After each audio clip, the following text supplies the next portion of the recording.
हरे कृष्णा कृष्ण कृष्ण हरे हरे, हरे राम राम राम हरे हरे, हरे कृष्णा कृष्ण कृष्ण हरे हरे, हरे राम राम राम हरे हरे, हरे कृष्णा कृष्ण कृष्ण हरे हरे, हरे राम राम राम हरे हरे, हरे कृष्ण। नमस्ते नरसिंहाय, नमस्ते नरसिंहाय, नमस्ते नरसिंहाय, नमस्ते नरसिंहाय, प्रह्लाद नारदायिने,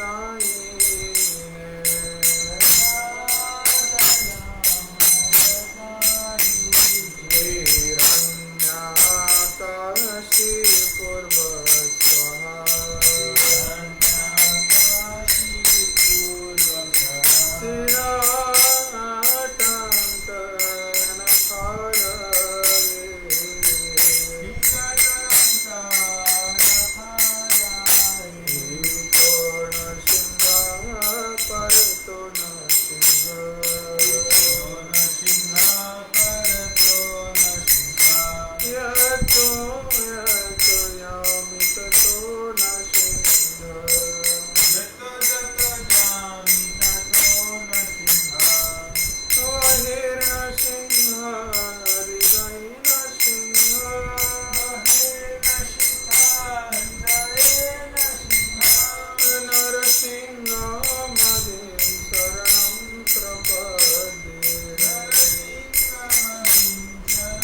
जय परमाराध गुरुदेव की जय पिताय गौर प्रेमानंद हरि बोल नमो विष्णुपाद परम सत्परित्राजकाचार्य अष्टोत्तर शत श्री श्रीमद्वज्राय भक्तिवेदांत स्वामी गुरु श्री प्रभुपाद की जय।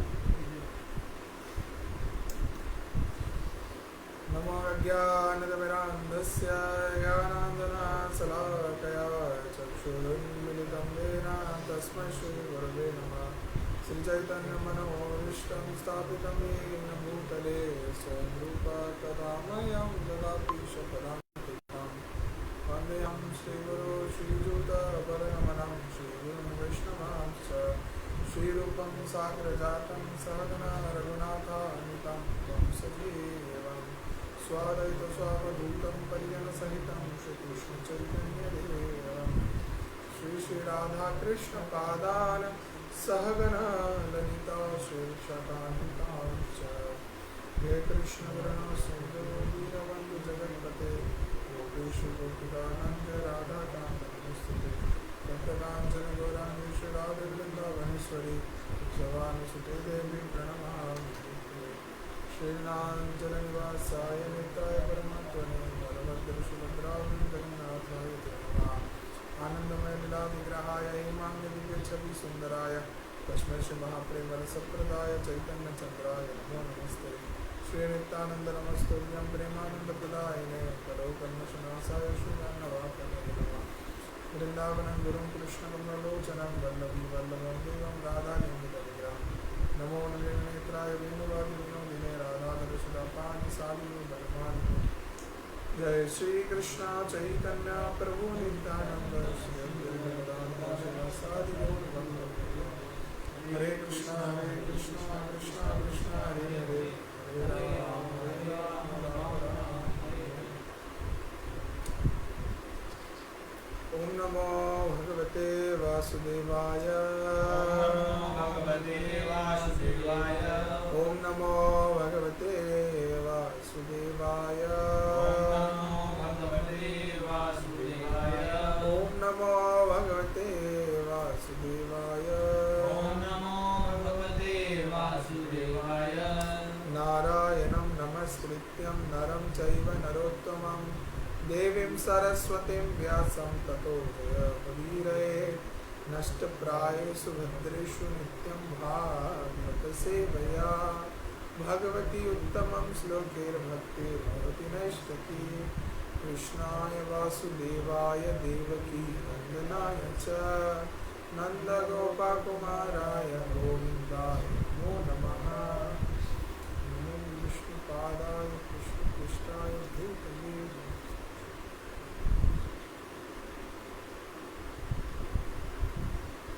हरे कृष्ण। तो सभी को स्वागत है आज के इस पवित्र दिन में, जिस दिन परम ब्रह्म भगवान श्री नरहरि साक्षात अपने भक्त को रक्षा करने हेतु प्रकट हुए थे इस धराधाम में। सत्यम विदातो निज वृत्त वासितम, अपने वृत्त के वचन को सत्य करने परम ब्रह्म भगवान अपने वृत्त को रक्षा करने उनके ही दुराचारी पिता हिरण्यकशिपु से मुक्त करने प्रहलाद महाराज को कृपा करने परम ब्रह्म भगवान नरसिंह रूप से अर्ध नर अर्ध सिंह इस वेश में आके खंबे से भगवान प्रकट हुए। तो आज ही के वो दिन जिस समय भगवान इस धराधाम में इस लीला को संपादित की, नरसिंह चतुर्दशी का पवित्र मुहूर्त चल रहा है। भगवान गोधूली में ट्विलाइट समय में प्रकट हुए। तो भगवान आज प्रकट होंगे कुछ समय बाद। तो उनके प्राकट्य के पूर्व हम लोग आज शास्त्र से नरसिंह कथा को श्रवण करने वाले हैं। तो चलिए बहुत ही प्रेम पूर्वक ध्यान से हम लोग भगवान नरसिंह की कथा को श्रवण करेंगे। हालांकि हम भगवान नरसिंह के प्राकट्य के बारे में पहले भी बता चुके हैं।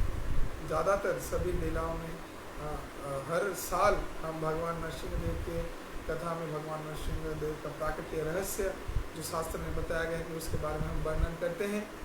लेकिन इस बार हम भगवान नरसिंहदेव की उस लीला को बहुत ज़्यादा विस्तारित नहीं बताएंगे, कुछ अनजाने तत्वों के बारे में बताएंगे, कुछ शिक्षाओं के बारे में बताएंगे और कुछ स्तुतियों के बारे में बताएंगे जो कि देवी देवता से किन्नर चारण गंधर्व आदि भगवान नरसिंहदेव का वंदन कर रहे हैं। तो जिस बारे में आप लोग कम जानते हैं, ज़्यादातर सुने नहीं हैं, उसके विषय के बारे में रहस्य को आज हम प्रकट करेंगे और भगवान नरसिंहदेव की प्राकट्य जिस विषय में ज़्यादातर सभी जानते हैं उसको बहुत ही संक्षिप्त रूप में हम बोलने का प्रयास रखेंगे। तो सभी चलिए प्रार्थना करते हैं भगवान नरसिंहदेव से। तव कर कमलवरे नखम अद्भुत सिंगम दलिता हिरण्यकशिपु तनलिंगम जय श्री केशव धीत नर हरि रूप जय जगदीश हरे जय जगदीश हरे जय जगदीश हरे। जय श्री भक्तवत्सल भगवान नरसिंहदेव की जय, भक्तराज प्रहलाद महाराज की जय, लक्ष्मी नरसिंहदेव भगवान की जय। ओम नमो भगवते नरसिंहाय, ओम नमो भगवते नरसिंहाय, ओम नमो भगवते नरसिंहाय, ओम नमो ओम नमो भगवते नरसिंहाय, ओम नमो भगवते नरसिंहाय। हरे कृष्ण। तो भगवान श्री कृष्ण के बहुत सारे अवतार होते हैं, जहाँ पे हम लोग जानते हैं कि भगवान के 6 प्रकार के अवतार होते हैं। तो 6 प्रकार के भगवान के अवतार में भगवान मनमंत्र अवतार लेते हैं, गुण अवतार लेते हैं, सप्तावेश अवतार लेते हैं, लीला अवतार लेते हैं। तो ऐसे भगवान विभिन्न प्रकार के अवतारों को प्रकट करते हैं। तो उन्हीं में भगवान के जो लीला अवतार आते हैं, अर्थात भगवान कोई निर्दिष्ट कारण को संपूर्ण करने हेतु, जीवों को शिक्षा प्रदान करने हेतु जो लीला को प्रदर्शित करके अवतार लेते हैं, उस अवतार को बोला जाता है लीला अवतार।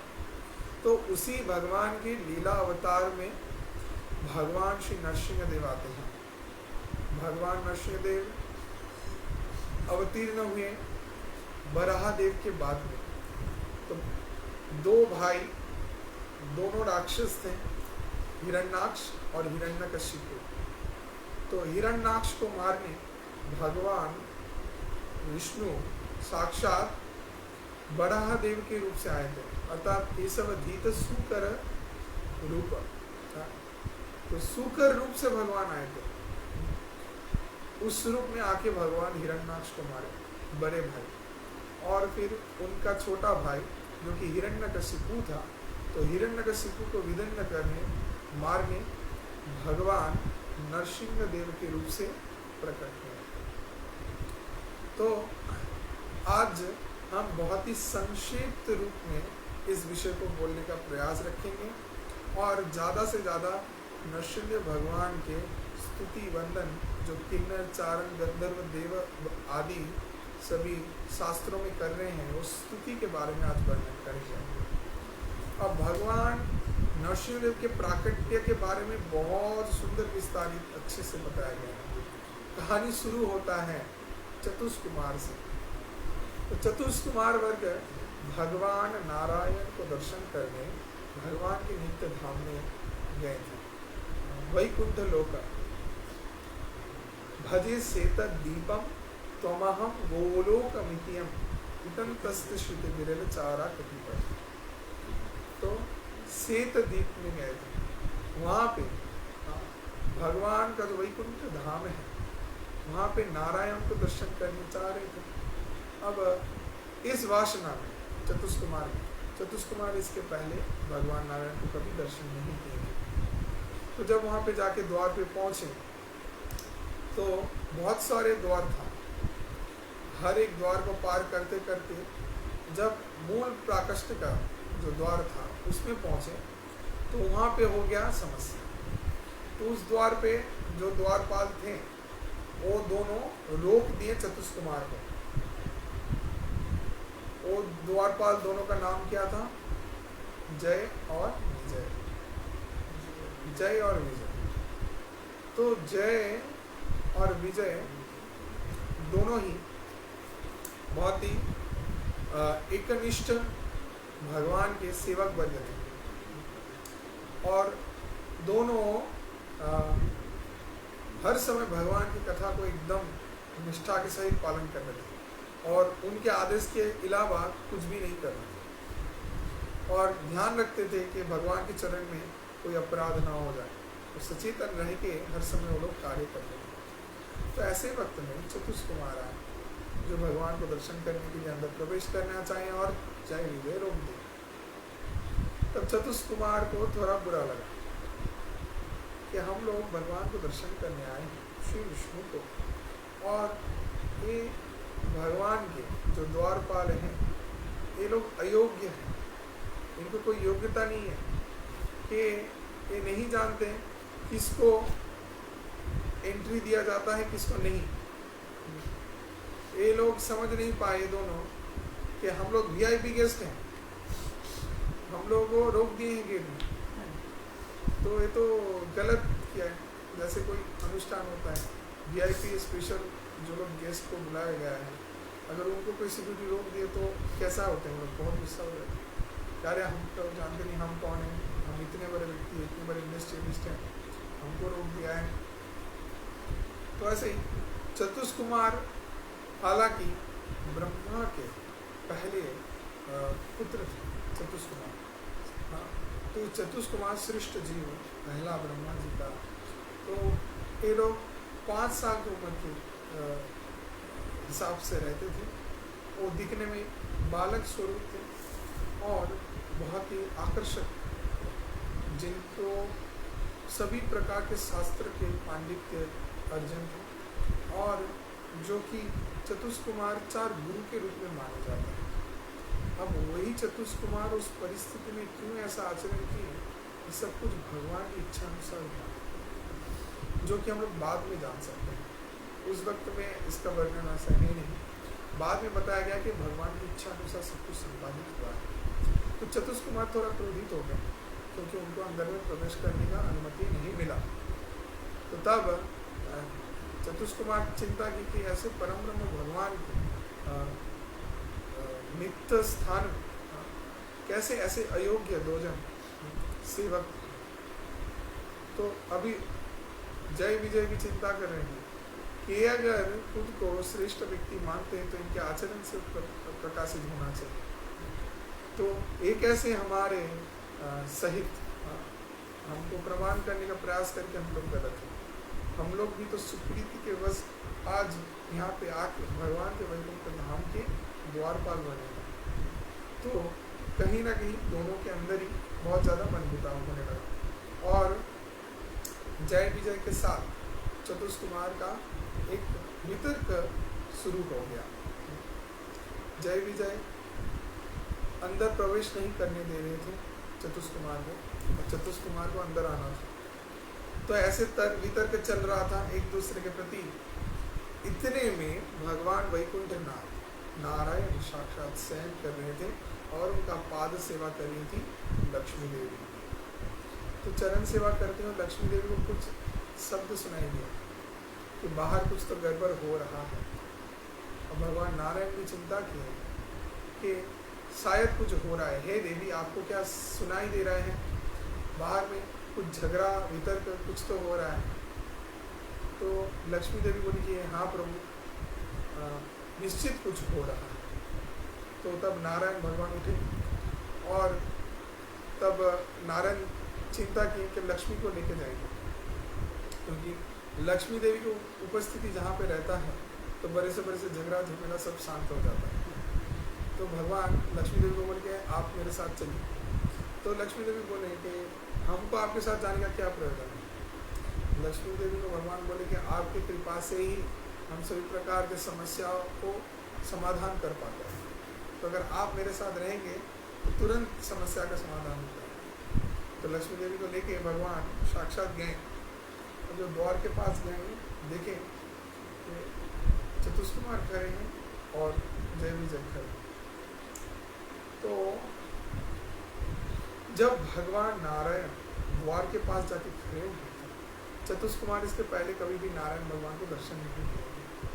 तो जिस मुहूर्त में उन्होंने देखा कि 2 चरण द्वार के पास कोई व्यक्ति रखा और उस चरण से दिव्य जटा निकल रहा है और वहाँ से तुलसी जो चंदन लेपित होकर भगवान के चरण में था वो हवा में उड़ के आया और तुलसी चंदन के घ्राण को लेते तत्क्षणात उसी मुहूर्त में चतुष्कुमार का चित्त विभ्रांत हो गया। वो लोग आकर्षित हो गए भगवान के प्रति और देखने लगे भगवान के स्वरूप को कि ये अखिल ब्रह्मांड नायक साक्षात परम ब्रह्म भगवान चतुर्भुज नारायण कितने सुंदर हैं। तो जब तुलसी चंदन को घ्राण किए उसी से ही चतुष्कुमार का चेतना पूरा बदल गया।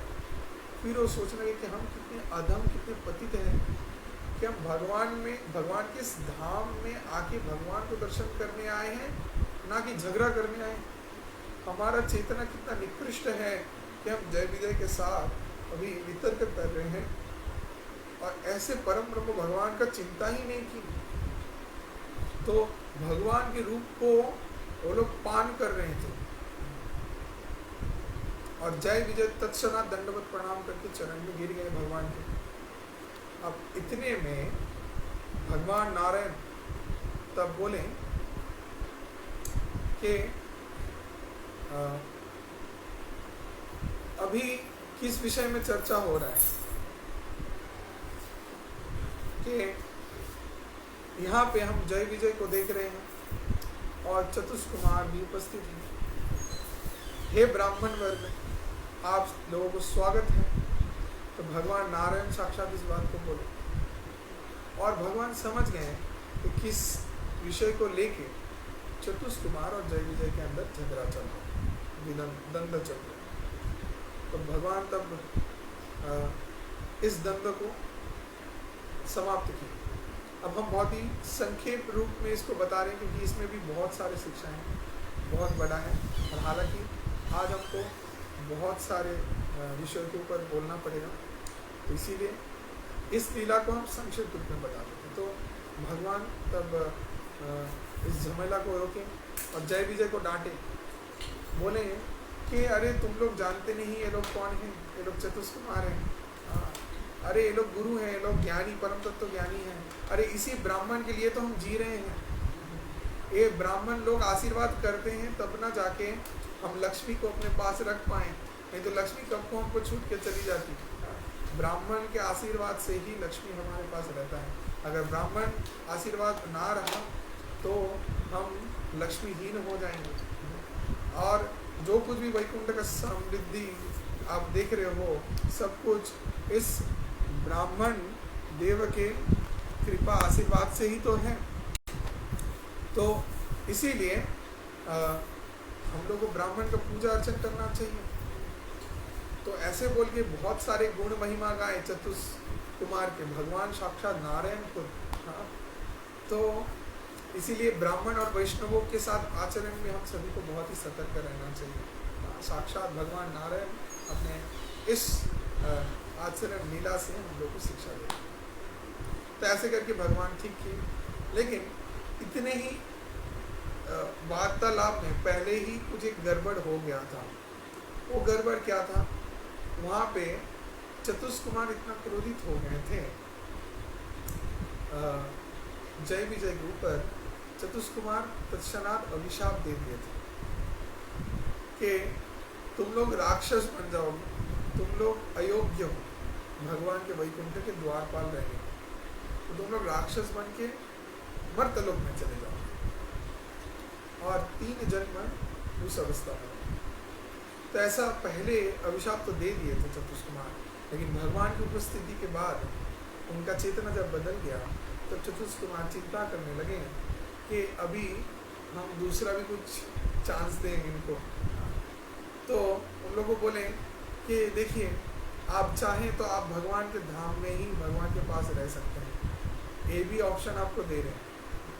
तो पहले जो बोले थे वो था ए, और ऑप्शन बी ऐसा है कि आप अगर चाहें तो भगवान के धाम में भी रह सकते हैं। जय विजय को बोलो तो आप बोले कि अगर आप चाहेंगे जिस स्तर पे रह के आप सेवा कर रहे हो उसी स्तर पे रह के सेवा कर सकते। अभी आप बोलिए आप क्या चाहते हैं। लेकिन जय विजय वो लोग और भी बुद्धिमान थे, वो लोग द्वारपाल ऐसे ही नहीं थे। जय जवान कृष्ण वजह से बड़ो चतुर, वैष्णव लोग भी बहुत चतुर होते हैं, वैष्णव शिरोमणि सभी बहुत चतुर होते हैं। आप अपने सूक्ष्म छोटे से बुद्धि से कभी भी वैष्णव लोगों को विचार नहीं कर सकते, ना उनको समझ सकते हैं।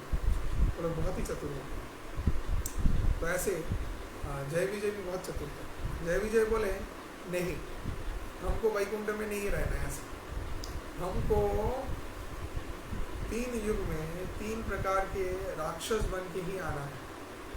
क्योंकि अगर राक्षस बनेंगे तो उसमें साक्षात भगवान हमको मारने के लिए अवतीर्ण होंगे। तो बहुत ही उच्च गति है। यहाँ पे तो हम लोग द्वार के पास रहते हैं खड़े, भगवान के लिए सेवा करने का प्रयास करते हैं और लोगों को आना जाना करने देने का मौका कम देते हैं। और इसी बीच में हम लोगों को बहुत ही कम कभी भी दुर्लभ भगवान विष्णु का दर्शन होता है कि भगवान गेट से पास होके जा रहे हैं और हम लोग एक बार मालिक को सैल्यूट करें। ये बहुत ही कम मौका हमको मिलता है, क्योंकि भगवान अपनी इच्छा मात्र ही तत्क्षणात अपने भक्त के पास चले जाते हैं। तो हर समय भगवान को द्वार के बीच से ही जाने का प्रयोजन नहीं पड़ता है। तो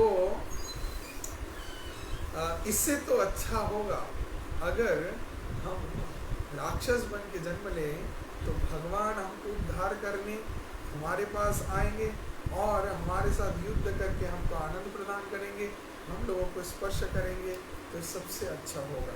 यही हम चाहते हैं। तो हम लोग राक्षस बन के जन्म लेना चाहते हैं।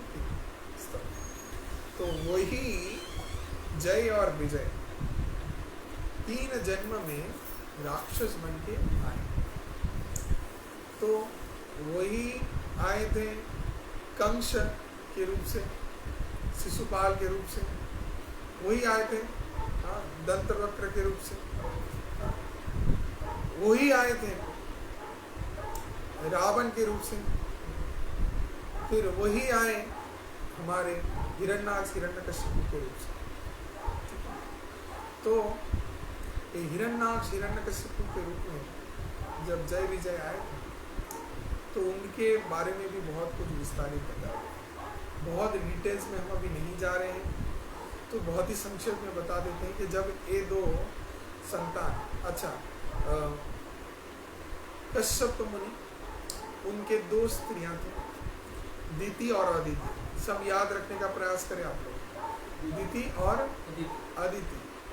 तो दीति के गर्भ से दैत्य वर्ग का जन्म हुआ और आदिति के गर्भ से आदित्य वर्ग। आदित्य वर्गम तमस सुपारी सर्वाणि रूपाणि चित्त धीरः नामानि कृत्वा विचितन्यस्य। तो दैत्य वर्ग दीति से जन्म लिए राक्षस सभी, और आदित्य वर्ग अदिति से देवताओं का जन्म हुआ। तो सभी देवताओं में इंद्र, विभिन्न प्रकार के चंद्र, वरुण आदि सभी का जन्म हुआ, और दैत्यों में गर्भ में प्रकट हुए दीति के हिरण्याक्ष और हिरण्यकशिपु। ये 2 संतान जब गर्भ में आए तो एकदम प्रलय मच गई। गर्भ में रहते ही भूकंप होने लगा, त्रिभुवन कंपित होने लगा। देवता लोग अशुभ लक्षण दर्शन कर पा रहे थे और देख रहे थे खड़ा हो रहा है, बारिश नहीं है, लोग भूखे मर रहे हैं। हालांकि ऐसा अवस्था उस समय नहीं था, लेकिन उस समय में भी ऐसा होने लगा। जैसे कलयुग के लक्षण होते हैं वैसे लक्षण प्रकट होने लगे।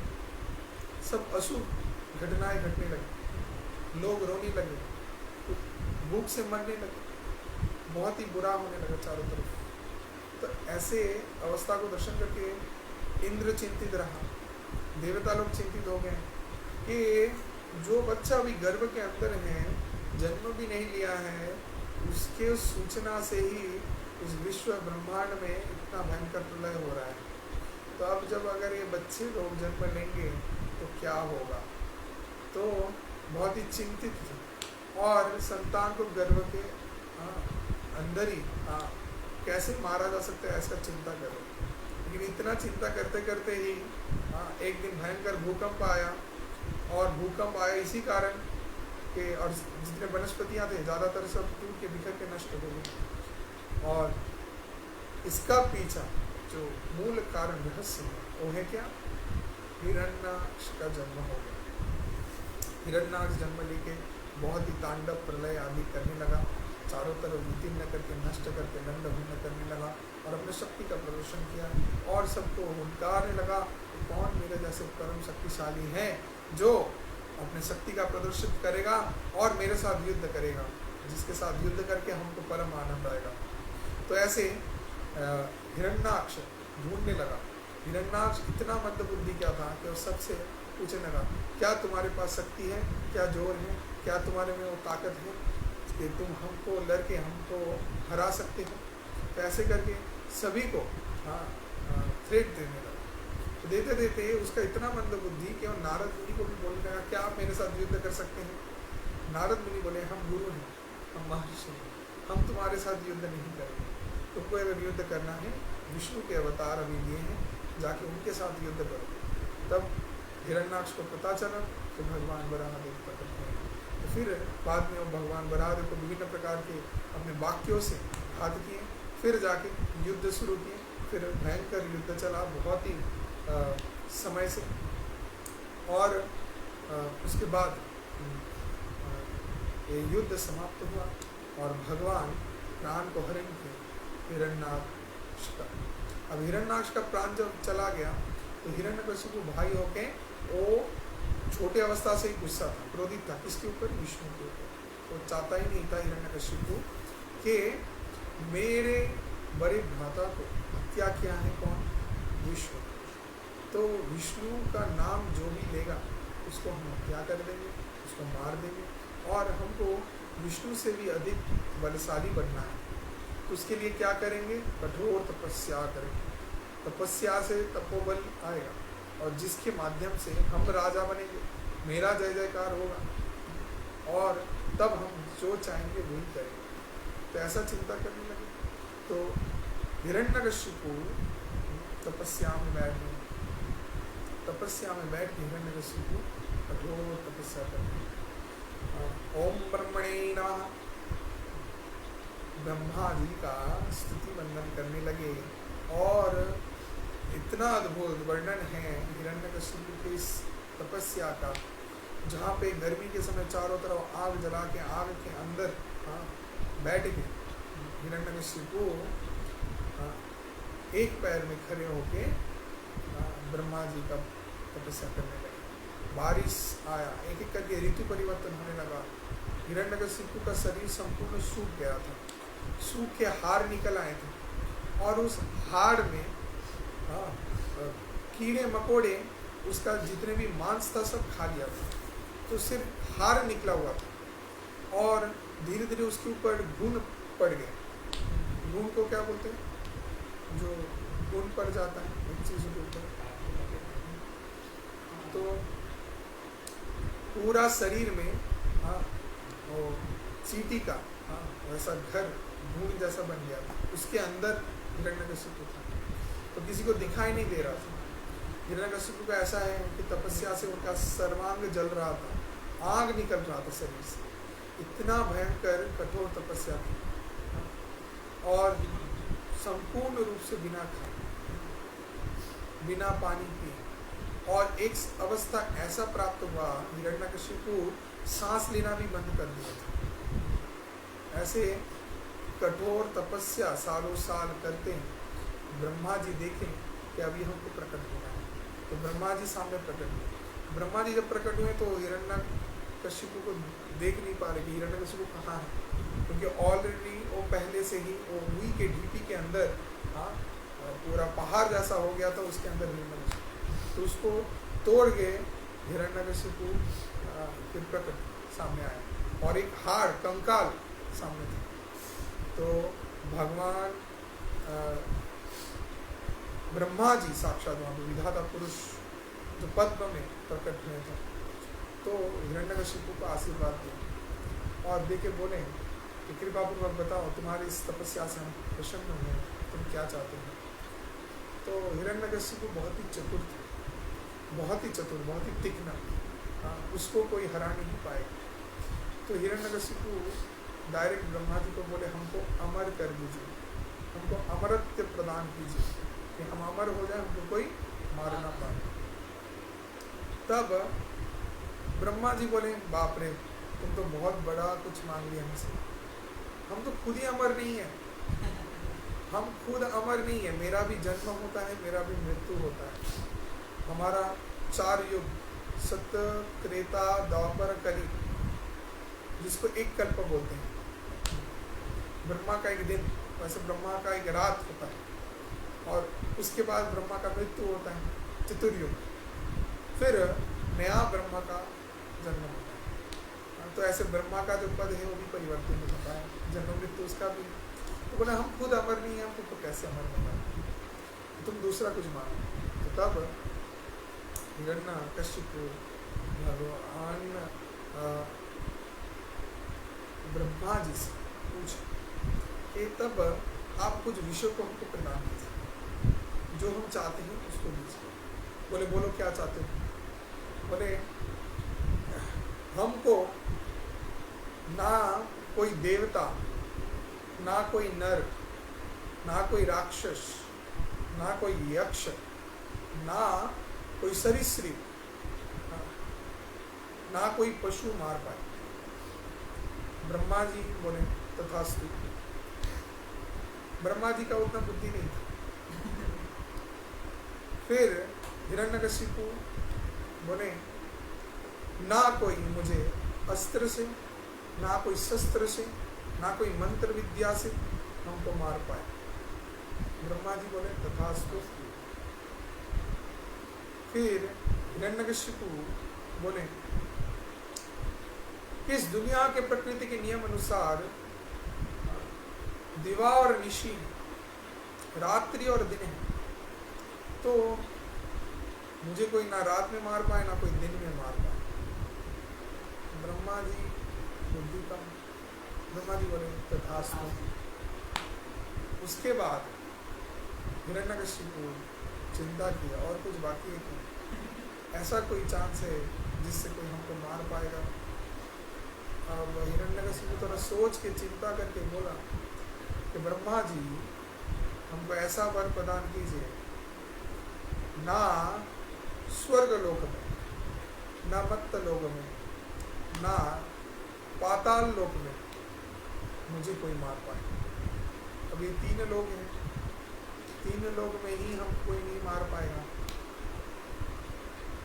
तो बोलेंगे, ठीक है, तथास्तु। तो ऐसे करके हिरण्यकशिपु सभी प्रकार के टर्म्स एंड कंडीशंस को ऐसे ग्रहण कर लिए जिसका अर्थ होता है अमर होना। तो ब्रह्मा जी को पूरा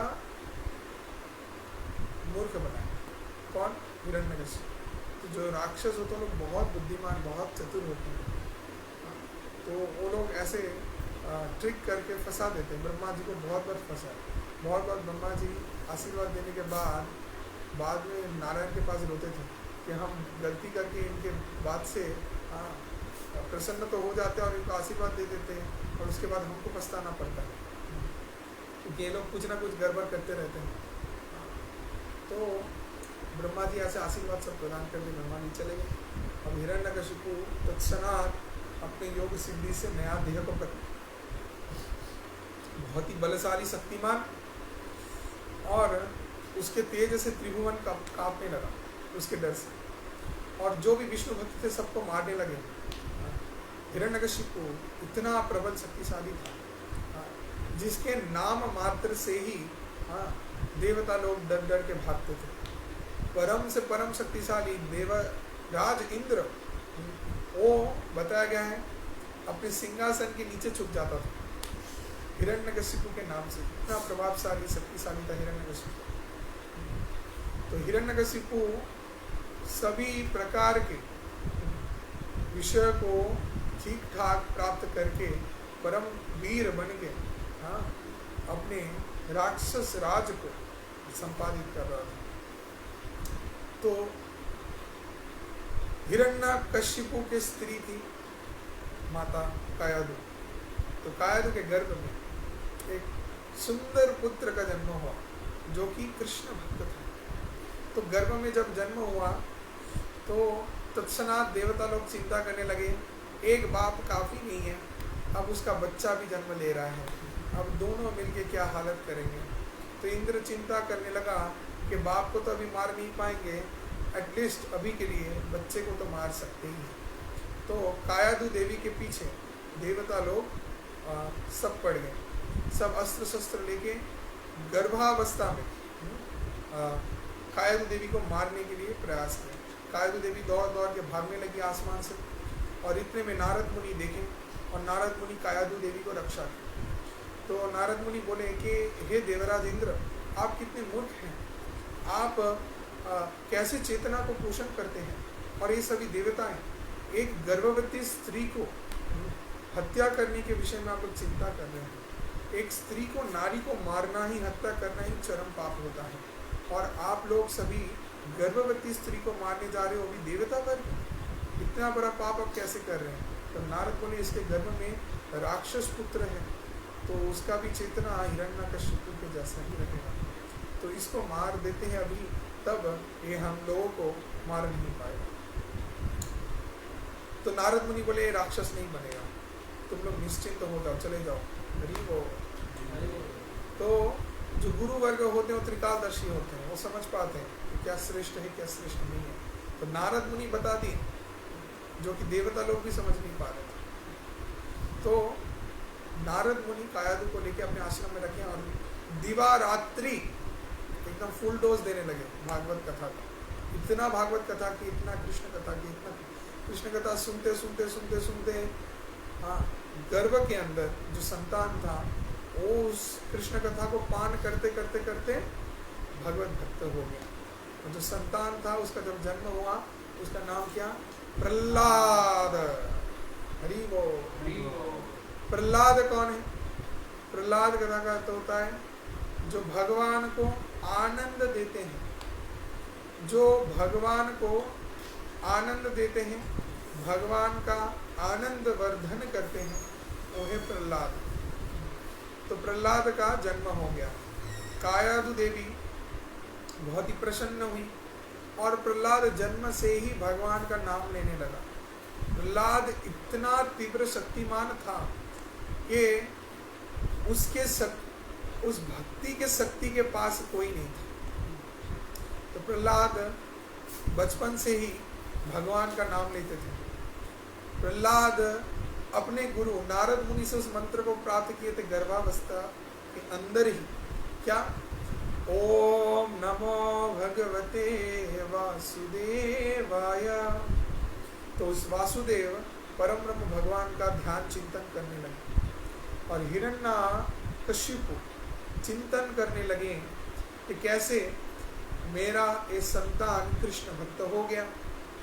हम तो विष्णु को पसंद ही नहीं करते, जो भी विष्णु का नाम लेगा उसका हत्या कर दिया जाएगा, लेकिन मेरा ही संतान मेरे घर पे रह के विष्णु का नाम ले रहा है, तो इसको कैसे इस विष्णु का नाम को भुलाएं।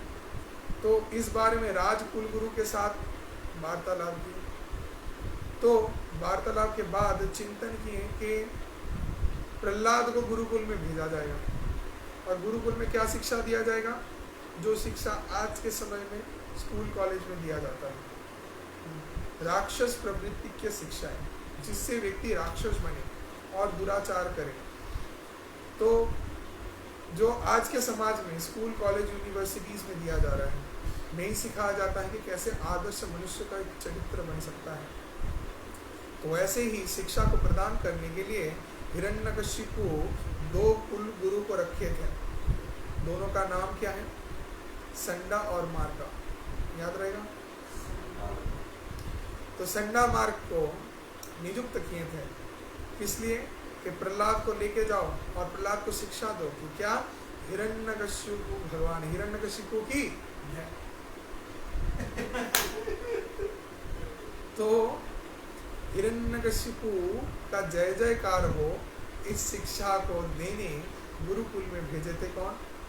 हिरण्यकशिपु संडा मार्ग को नियुक्त करके रखे कि ऐसा शिक्षा दो, दिवा रात्रियों से मेरा ही चिंतन करें, हमको भगवान के स्वरूप में माने और हमारा पूजा करें। ये होता है राक्षस प्रवृत्ति। जब व्यक्ति के अंदर राक्षस प्रवृत्तियां रहती हैं हिरण्यकशिपु के जैसे, तब वो खुद को भगवान सोचता है हम नियंत्रा हैं, हम उपद्रष्टा हैं, हम अनुमंता हैं। लेकिन जो भगवत भक्त होते हैं वो सदा सर्वदा भगवान के अधीन रहते हैं और भगवान के दिए हुए उपदेश अनुसार ही अपने जीवन को अतिबाहित करते हैं, उसके अतिरिक्त कुछ नहीं करते। वो जानते हैं कि कृष्ण ही उपद्रष्टा और परम अनुमंता है, उनसे बड़ा इस जगत में कोई नहीं, उनका समान इस जगत में कोई नहीं। तो प्रहलाद को जितने भी शिक्षाएं देते थे संडा और मार्का, प्रहलाद सब कुछ सुन तो लेता था, लेकिन चुप चुप के अपनी सभी दोस्तों को भगवान के भगवत भक्ति का प्रचार करता था। अब ये आश्चर्य का विषय है, एक बच्चा जिसको कभी भी सिखाया नहीं गया अपने गुरुकुल में भगवान के बारे में, लेकिन वो अपने सभी मित्रों को भगवान के भगवत भक्ति के डीपर अंडरस्टैंडिंग को बता रहे हैं। इतना सुंदर भगवत भक्ति के विषय को बोलने के सब मित्रों को कृष्ण भक्त बना दिए। तो भक्त प्रहलाद महाराज में इतना प्रबल शक्ति था, तो ऐसे कृष्ण भक्त बनाए। बताया जाता है कि प्रहलाद महाराज जब तक उनके गुरु अर्थात राक्षस गुरु थे संडा मार्ग उपस्थित रहते थे, उस समय कोई चर्चा नहीं करते थे, चुपचाप रहते थे, सिर्फ सर हिलाते थे। और जब संडा मार्ग चले जाते थे तो प्रहलाद महाराज अपने सभी मित्रों को लेके हरिनाम कीर्तन करके नृत्य करते थे, हरि बोल, और सभी को कृष्ण कथा में तन्मय कर देते थे। सभी मित्र हाँ करके एकदम प्रबल आग्रह के सहित भगवान की कृष्ण कथा को सुनते थे और सब कृष्ण भक्त बन गए थे। और जब भी संडा मार्ग का आश्रम के अंदर प्रवेश करता था तो तुरंत ये लोग फिर साधारण होकर चुपचाप बैठ जाते थे, पता चलने नहीं देते थे। तो ऐसे ही हम लोगों को भी भगवत भक्ति इस कलयुग में करना है। हम लोग का जो कार्य है इस जड़ जगत में, वो सभी प्रकार के कार्यों में हमको रहना है। और हम लोग राक्षसों के साथ दिन रात समय बिता रहे हैं, तो राक्षसों के पास रह के ज़्यादा भगवत भक्ति का ज्ञान मारने जाएंगे तो क्या होगा, समस्या हो सकता है। इसीलिए वहाँ पे सोच विचार करके हमको भगवत भक्ति का प्रचार करना है, ऐसे आचरण करना है जिससे आपके भगवत भक्ति में कोई बाधा ना हो और आप सुष्ट रूप से खुद भक्ति कर पाएँ और 10 जन को प्रचार करके उनको भी भक्त बना पाए। तो अभी भक्त प्रहलाद बहुत समय हो गया गुरु के गुरुकुल में, क्या पढ़ाई कर रहा है हिरण्यकशिपु जानने चाहिए। तो हिरण्यकशिपु अपने भरी सभा में बड़े बड़े दिग्गज राजाओं को, पंडितों को, सभी को बुलाए थे और बुला के सभी को वहाँ पे बिठाए और सभी उपस्थित समवेत बड़े बड़े दिग्गज व्यक्तियों के सामने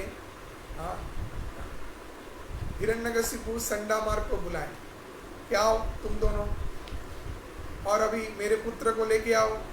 मेरा पुत्र कहाँ है? प्रहलाद। तो प्रहलाद को बुलाया गया। प्रहलाद को लेके सर पे हाथ मल के पिता हिरण्यकशिपु प्रेम कर रहे हैं, बहुत ही आनंदित हैं। मेरा संतान अभी गुरुकुल में जाके ज्ञान ग्रहण किया है। क्या ज्ञान ग्रहण किया है? हिरण्यकशिपु की जय। तो इसीलिए मेरा संतान अभी मेरा प्रचार करेगा, ये मन ही मन हिरण्यकशिपु सोच रहा था। तो तब प्रहलाद को सामने राज सिंहासन के पास रख के बोला कि हे पुत्र, तुम अभी अपने गुरुकुल में रह के गुरु से बहुत अच्छे अच्छे शिक्षा को प्राप्त किए, अभी जो शिक्षा प्राप्त किया है वो शिक्षा को हम लोग को बताओ। अब हिरण्यकशिपु को थोड़ा भी ज्ञान नहीं था कि प्रहलाद क्या शिक्षा को ग्रहण किया। तो हिरण्यकशिपु बहुत ही प्रसन्न थे, किसके ऊपर? प्रहलाद महाराज के ऊपर। और संडा मार्ग तो ठीक शिक्षा दिया था, इसको जानते थे। तब प्रहलाद को जब बोलने बोले कि प्रहलाद तुम बोलो तुम अपने गुरु से क्या शिक्षा को ग्रहण किए हो। अब प्रहलाद महाराज अपना मुंह खोले। 5 साल की उम्र का बच्चा प्रहलाद महाराज इतने बड़े बड़े दिव्य ज्ञान को प्रकट करने लगे जो बड़े बड़े देवी देवता ऋषि मुनि वर्ग भी नहीं जानते। प्रहलाद महाराज बोलने लगे कि ये जगत ये नश्वर है, ये शरीर नश्वर है, ये हमारा मूल परिचय नहीं है। हम लोग तो सब उनसे आए हैं, उस परम ब्रह्म भगवान से, और इस जड़ जगत में पतित होके जड़ आसक्ति में रह के जड़ बंधन में रह के हम सभी चिंतन कर रहे हैं कि कैसे जिसमें सुख नहीं है उस चीज को बारंबार निचोड़ के उससे सुख प्राप्त करना। यह है जड़ जगत के कलियुग के जीव का मंद बुद्धि। ऐसा अंडरस्टैंडिंग का विषय इतने उच्च कोटि का तत्व को प्रदान करने कौन? 5 साल की उम्र के भक्त प्रहलाद महाराज। अब हिरण्यकशिपु एक क्षण के लिए समझ नहीं पाए कि क्या बोलना चाह रहा है, क्या बोल रहा है। उसके सर के ऊपर से सब जा रहा था कि इतने बड़े बड़े ज्ञान को कैसे बोल रहे हैं। फिर प्रहलाद महाराज बोलने लगे, पुनर् जीविता चर्विनाना के जो चिवाया हुआ चीज है, निचोड़ा हुआ चीज है, वही चीज को जीव बारंबार निचोड़ रहा है और उसमें से रस निचोड़ के स्वाद आस्वादन करने का प्रयास कर रहा है। जैसे कि गन्ने को अच्छे से निचोड़ने से उससे जो रस निकलता है, उसको बारंबार निचोड़ने से उससे जो रस निकल जाता है, फिर छिबड़ा खाली रहता है जिसमें बिल्कुल भी रस नहीं है।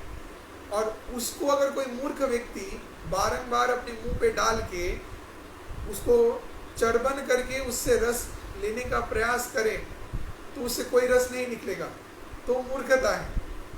तो ऐसे ही जीव इस जड़ जगत में आके जिस विषयों में रस नहीं है, आनंद नहीं है, उसको निचोड़ के उसमें से आनंद प्राप्त करने का प्रयास कर रहा है। तो यह है जीव का मूर्खता। जब ऐसे ज्ञान को दिए, हिरण्यकशिपु तत्क्षणात सिंहासन से गिर पड़े। इतना क्रोधित हो गए, वो तलवार निकाले और प्रहलाद के सर को पकड़े और प्रहलाद को मारने गए। और इस दृश्य को देख के कुछ जन दौड़ के आए, माता कायदु रोने लगी और बोले, प्रार्थना किए कि प्रहलाद को छोड़ दीजिए, प्रहलाद को मत मारिए। तो फिर संडा मार्ग को उपदेश दिए हिरण्यकशिपु की, इसको ऐसा शिक्षा दो कि ये सब ना बोले, ये तो भगवत भक्ति के विषय में बता रहा है, ऐसा ना बोले हो, उसको मेरा जय जयकार करे, ऐसा शिक्षा दो। फिर संडा मार्ग बहुत ही डर गया कि नहीं तो हिरण्यकशिपु हम लोग को मार देगा, तो और भी ज्ञान देने लगा प्रहलाद को। तो प्रहलाद को फिर दूसरे समय फिर से राजप्रसाद में बुलाया गया। अब जब बुलाया गया तो प्रहलाद महाराज और भी दिव्य ज्ञान प्रदान कर रहे हैं और बोल रहे हैं कि हम सभी को भगवान की भगवत भक्ति करना चाहिए, यही जीवन का मूल लक्ष्य है। हाँ, इसको सुन के हिरण्यकशिपु और भी क्रोधित हो गया और क्रोधित हो गए हिरण्यकशिपु फिर से गला घोट के मारने गया। फिर हिरण्यकशिपु बोलने लगा, ये मेरा संतान नहीं है, ये मेरा संतान नहीं हो सकता, क्योंकि मेरा संतान हो के मेरे शत्रु का विष्णु का नाम ले रहा है, तो इसको हत्या कर दो। तो हत्या करने का उपदेश प्रदान किए कि अभी इस बच्चे को हत्या कर दो। तो उस छोटे से बालक प्रहलाद को मारने के लिए बहुत सारा प्रयास किया गया। पहले प्रहलाद को लेके पहाड़ के ऊपर से फेंकने का प्रयास किया गया, जहाँ से पहाड़ से इसको फेंक देने से गिर जाएगा और गिर के मर जाएगा। लेकिन जब पहाड़ से फेंक दिया गया तब प्रहलाद हाथ जोड़ के भगवान का स्तुति किया, ओम नमो भगवते वासुदेवाय। जब वासुदेव भगवान को पुकारा, तत्क्षणात भगवान चतुर्भुज नारायण रूप से आके प्रहलाद को अपने गोदी में ले गए और वहां से रक्षा करके ले गए। तो प्रहलाद बच गया। फिर प्रहलाद को मारने के लिए बड़े से कढ़ाई में एकदम उबला हुआ तेल उसमें चुबाने का प्रयास किया गया। अब प्रहलाद को उस तेल के अंदर चुबो दिया गया और उस तेल के अंदर रह के प्रहलाद 2 हाथ जोड़ करके भगवान को स्तुति वंदन करने लगा। और इतने में जो गरम उगलता हुआ तेल था, वो तेल संपूर्ण पुष्प में परिणत हो गया। वहाँ पे चारों तरफ फूल और फूल थे, तो फूलों के बीच में प्रहलाद महाराज खड़े हैं। हरि बोल। तो ऐसे नारायण भगवान रक्षा की। फिर प्रहलाद को मारने के लिए एक अंधे कूप के अंदर प्रतीत किया गया, जिसके अंदर भयंकर विषधर सर्प थी, जिस सर्प के दंशन से प्रहलाद मर जाए। लेकिन वहाँ पे जितने भी सर्प थे, सब सर्प के बदले प्रहलाद महाराज सुंदर सुंदर पुष्प माल्य के जो उद्यान होते हैं, उस उद्यान में बैठे हुए थे। भगवान की कृपा से वो भी बदल गया। हरि बोल।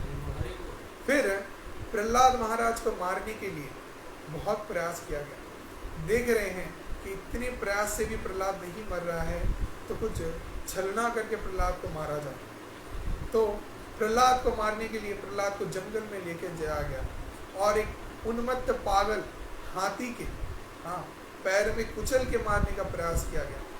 और जब वो उन्मत्त भयंकर हाथी से सब डरते थे, उसका भी वर्णन है। तो वो उन्मत्त हाथी जब प्रहलाद के पास गया और प्रहलाद हाथ जोड़ के सिर्फ भगवान का स्तुति किए, ओम नमो भगवते वासुदेवाय, तो तत्सनात वो हाथी जो उन्मत्त पागल था, वो अपने सर को नीचा करके प्रहलाद के चरण में प्रणाम करने लगा और एक सुंदर सा माला लेके अपने सूंड से प्रहलाद महाराज को पहना दिया। हरि बोल। ये होता है भक्तों का गुण।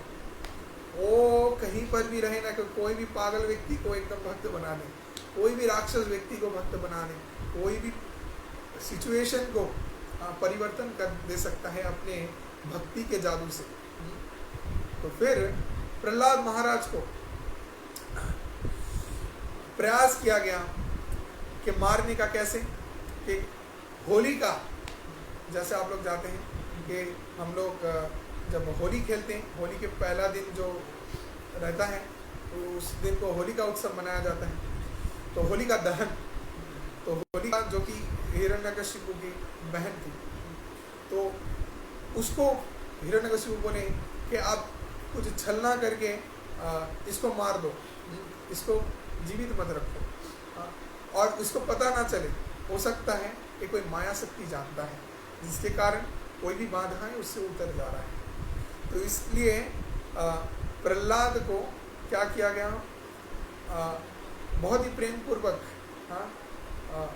होलिका के पास भेजा गया। अब होलिका प्रहलाद को लेके बहुत प्रेम करके खिलाई और अपने गोदी में बिठाई और बिठा के तब आग को एक ज्वलंत आग के स्थान में बैठी, पहले काष्ठ के ऊपर, और उसके बाद उस काष्ठ में आग लगा दिया गया। अब होलिका के पास वो शक्ति था कि वो आग से नहीं जलेगी, लेकिन उसके साथ अगर कोई व्यक्ति रहा तो आग में जल के भस्म हो जाएगा। तो होलिका अपने गोदी में प्रहलाद को लेके बैठी। तो जब आग जलने लगा, उल्टा काम हो गया। जहाँ पे होलिका को नहीं जलना था, होलिका पूरा जल के भस्म हो गई, चित्कार चिल्लाने लगी। और प्रहलाद जहाँ पे बैठे थे, तो प्रहलाद के चारों तरफ एक प्रोटेक्शन सीट जिसको बोलते हैं, एक चारों तरफ से भगवान ऐसा रेखा बना दिए थे। नरसिंहदेव साक्षात नारायण के आग का ताप प्रहलाद के पास शीतल छाया के जैसे लग रहा था। प्रहलाद महाराज को ठंड लग रहा था, आग का ताप नहीं आ रहा था। हरि बोल। वैसे ही जो शुद्ध वैष्णव वर्ग होते हैं, तो उनको क्या गर्मी, क्या ठंडा, क्या कठिन परिस्थितियां, परमहंसों को कुछ भी स्पर्श नहीं कर पाता। तो लोग नित्य भगवान की सेवा में ऐसे नियुक्त रहते हैं कि बाह्यिक इस जड़ जगत के कोई भी प्रभाव से वो लोग प्रभावित नहीं होते। तो प्रहलाद महाराज और श्रेष्ठ निदर्शन है। तो प्रहलाद महाराज फिर उस आग से निकल आए। अब प्रहलाद महाराज को विषपूर्ण खीर पिलाया गया कि वो खाने में उनके चिंतन में ऐसा नहीं आएगा कि उनका पिता उनको मारने का प्रयास कर रहे हैं, और बिन जाने ही अज्ञान में अगर उस विषपूर्ण पायसम को खा लें तो खाने से ही इसका मृत्यु हो जाए। ऐसा चतुर विचार रखें। कौन? हिरण्यकशिपु। किसके लिए? अपने ही संतान प्रहलाद महाराज। तो देखिए कैसा पिता है। तो ऐसे पिता लक्षित होते, दर्शित होते हैं इस कलयुग में। तो ज़्यादातर ऐसे हिरण्यकशिपु जैसे व्यक्ति वर्ग समाज में बहुत मात्रा में फैल चुके हैं, जिनके लिए भगवत भक्ति करना समाज में आज बहुत ही कठिन हो चुका है। तो हिरण्यकशिपु क्या किए, चतुरता के सहित एक खीर भरे कटोरे में विष मिला दिया और अपने ही एक सेविका के हाथ से प्रहलाद महाराज को खिला दिया। प्रहलाद महाराज के पास जब वो कटोरा लेके जाया गया, प्रहलाद महाराज तो निश्चिंत बोले कि दीजिए कटोरा, हम इसको ग्रहण करते हैं। और जब वो कटोरा वो सेविका दे रही थी तो वो बहुत जोर जोर से रो रही थी कि मेरे से संभव नहीं है, फिर भी राजा हिरण्यकशिपु का ये आदेश है, इसीलिए हम तुमको दे रहे हैं। लेकिन प्रहलाद महाराज जानते थे कुछ तो इसमें गड़बड़ है, लेकिन हम चलेगा, हमको ही दीजिए। अरे आप जो दे रहे हैं क्या है, ये तो कृष्ण का भगवत प्रसाद है, हरि बोल। तो प्रहलाद महाराज उसको भगवत प्रसाद के रूप से ग्रहण किए और उसका परम आनंद को आस्वादन किए और विष बिल्कुल भी काम नहीं किया, हरि बोल। तो ऐसे ही प्रहलाद महाराज बच गए। तो इसलिए हम लोग को प्रसाद ग्रहण करना चाहिए। प्रसाद से हम लोगों का सभी प्रकार के प्रपंच जनित पाप नाश होते हैं और प्रसाद के प्रभाव से अगर कोई कुप्रभाव, कुचिंता, भयंकर अवस्था, कोई आपका फाड़ा विपद भी है तो वो भी कट जाएगा सिर्फ प्रसाद ग्रहण करने से, ऐसा लिखा हुआ है शास्त्र में। तो इसीलिए प्रसाद ग्रहण कीजिए, कोई भी अशुभ अगर आपके साथ होना है तो वो भी टल जाएगा। तो प्रहलाद महाराज को ऐसे बहुत सारे प्रयास करके मारने का चिंतन करने लगे हिरण्यकशिपु, लेकिन हर प्रयास व्यर्थ होने लगा एक के बाद एक। तो तब हिरण्यकशिपु हम ही कुछ कर पाएंगे, अभी हम ही अपने स्वहस्त से अपने संतान का हत्या करेंगे, अर्थात हम खुद प्रहलाद को हत्या करेंगे। कैसे? हाथ में गदा लिए और सभी को प्रासाद से निकाल दिए और प्रहलाद को लेके आए और प्रहलाद को लेके बोले कि तुम्हारा इतना विश्वास किसके प्रति? उस पाखंडी दुराचारी नारायण के प्रति जो कायर के जैसे मेरे बड़े भ्राता हिरण्याक्ष को मारा। अगर उसको साहस है तो मेरे पास आके दिखाए, तब ना हम समझेंगे तुम्हारे भगवान इतने शक्तिशाली हैं। उनको शक्ति कुछ नहीं है, तुम वृद्धा ही उनके पीछे दौड़ रहे हो। उनसे शक्तिशाली तो तुम्हारे पिता हिरण्यकशिपु हैं। अगर तुम्हारे भगवान में उतना शक्ति रहता तो तुम्हारे भगवान अभी मेरे सामने रहते और उनको हम अपनी इस गदा से मार के चूर्ण चूर्ण कर देते। तो बोलो तुम्हारे भगवान क्या हैं? क्या वो आ सकते हैं? पुकारो उनको, बुलाओ उनको यहाँ पे। तब प्रहलाद महाराज बोले, हे पिता, इस जगत में ऐसा कुछ भी नहीं है जिसमें मेरे प्रभु साक्षात परम ब्रह्म भगवान नहीं रहते। स्थावर जंगम क्षिति अब तेज मरुद्भम, सभी जीवों के हृदय में भी मेरे भगवान रहते हैं। मेरे भगवान तो मेरे हृदय में, मेरे परम ब्रह्म भगवान तो आपके हृदय में भी है। जब इतना बोले तुरंत तत्क्षणात हिरण्यकशिपु बहुत ही क्रोधित हो गया और प्रहलाद को मारने गए।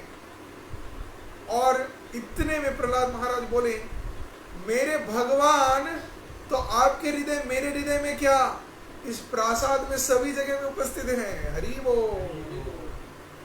तो भगवान के जो शुद्ध भक्त होते हैं तो भगवान की उपस्थिति हर स्थान में देखते हैं।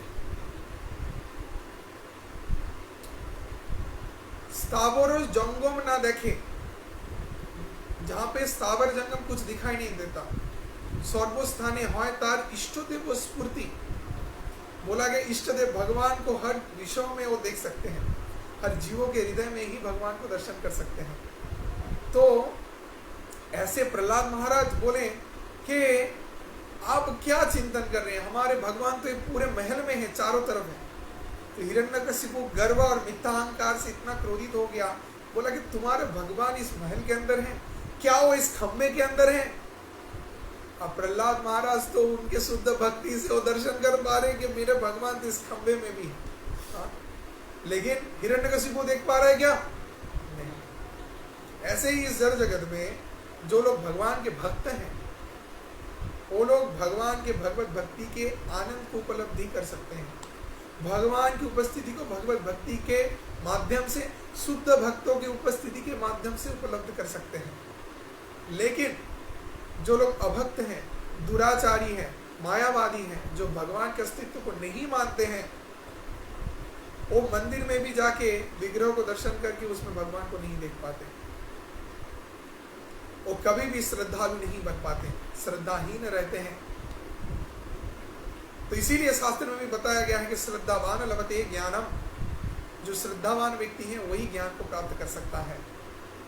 तो प्रहलाद महाराज के हृदय में जो श्रद्धा था, जो पूर्ण पवित्रता था, उसके वशीभूत होके भगवान चले आए। हालांकि भगवान उस खंबे में उपस्थित नहीं थे। हरि बोल। तो बताया गया भागवतम में ऐसे, सत्यम विधातु निज वृत्य वासितम, भगवान अपने वृत्य अर्थात अपने शिष्य के, अपने भक्त के वचन को सत्य प्रमाण करने के लिए वहां पे उपस्थित हो गए। जय श्री भक्त वत्सल भगवान नरसिंहदेव की। भगवान उस खंबे में आ गए। भगवान चाहते तो वहां पे ही तत्क्षणात प्रकट हो सकते थे, कहीं पर भी, लेकिन वृत्त बोले इस खंबे में मेरा भगवान है, तो भगवान उस खंबे में ही प्रकट हो गए। और अंदर में भगवान थे, लेकिन हिरण्यकशिपु समझ नहीं पा रहे थे। अब हिरण्यकशिपु क्या किए, तत्क्षणात गदा लेके उस खंबे में जोर से घात किए और मारने मात्र जब वो मारने जाएंगे, जब गधा उस खंबे में स्पर्श होगा उसके पहले ही खंबा टूटा और भगवान नरसिंहदेव प्रकट हुए। नरसिंहदेव भगवान की, भक्तराज प्रहलाद महाराज की। तो भगवान प्रकट हुए, भगवान के उस रूप को दर्शन करके हिरण्यकशिपु तुरंत गिर पड़ा, थर थर करके कांपने लगा, उसके हाथ से गदा गिर गया, सर से मुकुट गिर गए, और ऐसा रूप वो कभी दर्शन नहीं किया था। और देखा कि भगवान अर्ध नर अर्ध सिंह के रूप से आए हैं। भगवान का सिर था, नख हस्त था सिंह के जैसे, और बपू जो था वो था नर मनुष्य के जैसे। तो अर्ध नर अर्ध सिंह के रूप से भगवान प्रकट हुए और भगवान प्रकट होके उग्र रूप में नृत्य करने लगे। इसको देख के हिरण्यकशिपु और भी डर गया कि कौन आया है, कैसे प्रकट हुए हैं, ऐसे तो किसी को कभी नहीं देखे। और भगवान नृत्य करने लगे। जय तव कर कमल वरे नखाम अद्भुत श्रृंगार दलिता हिरण्यकशिपु तानुभृंगम केशवधीता नरहरि रूपा जय जगदीश हरे, जय जगदीश हरे, जय जगदीश हरे।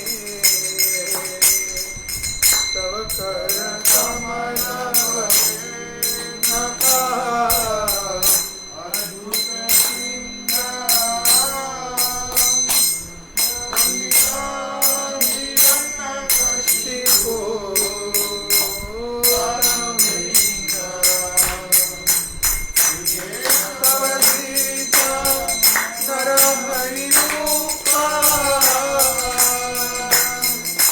जय जगदीश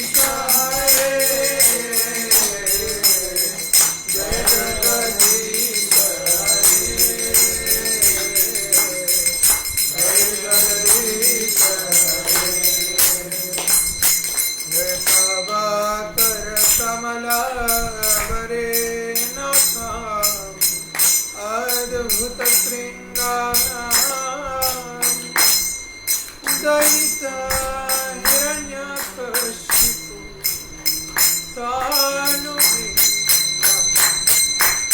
केशवनीता नरहरिरूपा जय जगदीश हरे जय जगदीश हरे जय जगदीश हरे तव कर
कमल नरसिंहदेव प्रकट हो गए भक्त प्रहलाद महाराज की इच्छा से, और इतने में भगवान नृत्य कर रहे थे, अद्भुत अद्भुत अपने रूप को प्रकट करने लगे। जहाँ पे ऐसा वर्णन है कि भगवान नरसिंहदेव प्रकट होके तत्क्षणात हिरण्यकशिपु को नहीं मारे। ये बहुत काल तक चलने लगा युद्ध, दोनों के अंदर युद्ध होने लगा। हिरण्यकशिपु कभी तलवार और ढाल से युद्ध कर रहे थे भगवान नरसिंहदेव के सहित, फिर कभी अपने सहस्त्र सेनाओं को भगवान नरसिंहदेव के पास भेज दी, और भगवान नरसिंहदेव अपने सहस्त्र बाहु से नख से सबको छेदन करके विनाश कर रहे थे। नरसिंहदेव कहीं पे अद्भुत रूप से नृत्य कर रहे हैं, और साथ ही साथ वहां पे हिरण्यकशिपु को दूर दूर पे मार के फेंक दे रहे हैं। अब हिरण्यकशिपु भी इतना प्रभावशाली था जो एक एक स्थान में अप्रकट हो जा रहा था और अचानक से दूसरे स्थान में चले आ रहा था, तो भगवान नरसिंहदेव को और भी क्रोधित कर दे रहा था। भगवान नरसिंहदेव के साथ आसमान से उड़ के विमान से युद्ध कर रहा था, तीर से युद्ध कर रहा था, और इतना पराक्रमशाली था, इतना शक्तिमान था कि भगवान नरसिंहदेव को भी आनंद आ रहा था युद्ध करके। तो वो देख रहे थे आश्चर्य कि हिरण्यकशिपु का कितना प्रभाव है, कितना शक्ति है। तो नरसिंहदेव के इस क्रोध को वृद्धि करने के लिए हिरण्यकशिपु ऐसा कर रहे थे। अब ये जो रस है भगवान अपने भक्त के साथ आस्वादन कर रहे हैं, अर्थात हिरण्यकशिपु के साथ, इसको बोला गया वीर रस, जहाँ पे भगवान अपने भक्तों के साथ युद्ध करके उनको आनंद आता है। तो वो वीर रस में जब व्यक्ति क्रोधित होता है ज़्यादा, उसमें ज़्यादा आनंद मिलता है। तो भगवान नरसिंह को और भी क्रोधित कर दे रहे हिरण्यकशिपु। ऐसे युद्ध चलता रहा, चलते ही जा रहा है। और इधर नारद मुनि चिंतित है, प्रभु कब को युद्ध खत्म होगा, ये युद्ध कितना समय तक चलता रहेगा। तो नारद मुनि भगवान के पास स्तुति वंदन करने लगे। हाँ, और सभी देवी देवता इस दृश्य को दर्शन कर रहे थे। हिरण्यकशिपु के सहित भगवान नरसिंह का युद्ध हो रहा है। तो ऐसे अवस्था में नारद मुनि प्रार्थना करने लगे, हे प्रभु कृपा करके इस लीला को समाप्त कीजिए और इसको उद्धार कीजिए, हाँ, और जगत को इस राक्षस से त्राण कीजिए। तो फिर भगवान नरसिंहदेव क्या किए, आज ही के इस पवित्र दिन में, हरि बोल, नरसिंहदेव का चतुर्थी अवस्था, तो गोधूली लग्न में, अभी देखिए भगवान नरसिंहदेव ब्रह्मा से मांगे हुए सभी प्रकार के वर को ध्यान में रखते हुए ऐसी अवस्था को प्रकट किए जहाँ पे हिरण्यकशिपु संपूर्ण रूप से फंस गए। अब भगवान किस रूप से आए? हिरण्यकशिपु मांगा था क्या? ना कोई नर, ना कोई राक्षस, ना कोई पशु मेरे को मार पाए। तो भगवान नरसिंह देव अर्ध नर अर्ध सिंह के रूप से आए, ना ही पशु ना ही नर। फिर ना ही मुझे दिन में ना ही मुझे रात में मार पाए। इसीलिए भगवान नरसिंहदेव सोच विचार करके संध्याकालीन समय में अर्थात गोधूली लग्न में, इसको बोला गया है गोधूली लग्न, जिसको इंग्लिश में बोलते ट्विलाइट, गोधूली लग्न में भगवान नरसिंहदेव हिरण्यकशिपु को पकड़ के खींचते खींचते लेके चले। अब खींचते खींचते कहाँ लेके जा रहे हैं? हिरण्यकशिपु बोला था ना स्वर्ग में, ना मत्व में, ना पाताल में। अब ऐसे जगह में कि जहाँ पे भगवान मारेंगे अपने जांग में सुला के, जो कि न स्वर्ग न मत्व न पाताल आता है। और हिरण्यकशिपु ये भी मांगा था ना घर में ना बाहर में। अब दो ही चीज होता है, घर के अंदर और नहीं तो घर का बाहर। अब भगवान चूज किए घर के द्वार में मारेंगे, तो घर के द्वार पे जाके भगवान नरसिंहदेव बैठ गए और भगवान नरसिंहदेव के पीछे वासुकीनाग प्रकट हो गए और भगवान बैठ के अपने दोनों जांग में हिरण्यकशिपु को पकड़ के सुला दिया। अब हिरण्यकशिपु क्या बोला था? ना मंत्र से, ना अस्त्र से, ना शस्त्र से मेरे को कोई मार पाएगा। तो भगवान क्या किए? दोनों बड़े बड़े पर्वत सदृश नाखूनों को बड़ा की और उससे हिरण्यकशिपु को विदीर्ण करेंगे, मारेंगे। शिला टंकन नखालय तनु वृंगम, उस वृंग के जैसे विराट शरीर को धारण किए। तो उस श्रृंग के समान बड़े नख से हिरण्यकशिपु के उस छाती के अंदर हाथ घुसाए और पूरा चीड़ फाड़ दिया उसके शरीर को। और इतना भयंकर वर्णन है कि भगवान ऐसे तो हिरण्यकशिपु को मारे ही सिर्फ नहीं, इतना क्रोधित थे नरसिंहदेव भगवान। तो क्रोधित होके जितने भी पेट के आंत थे सबको निकालने लगे। पेट के अंदर जो इंटेस्टाइन रहता है, लार्जर इंटेस्टाइन, स्मॉलर इंटेस्टाइन, सब कुछ को निकालने लगे और निकाल के अपने गले में पहन ली, हरि बोल, माला के रूप में।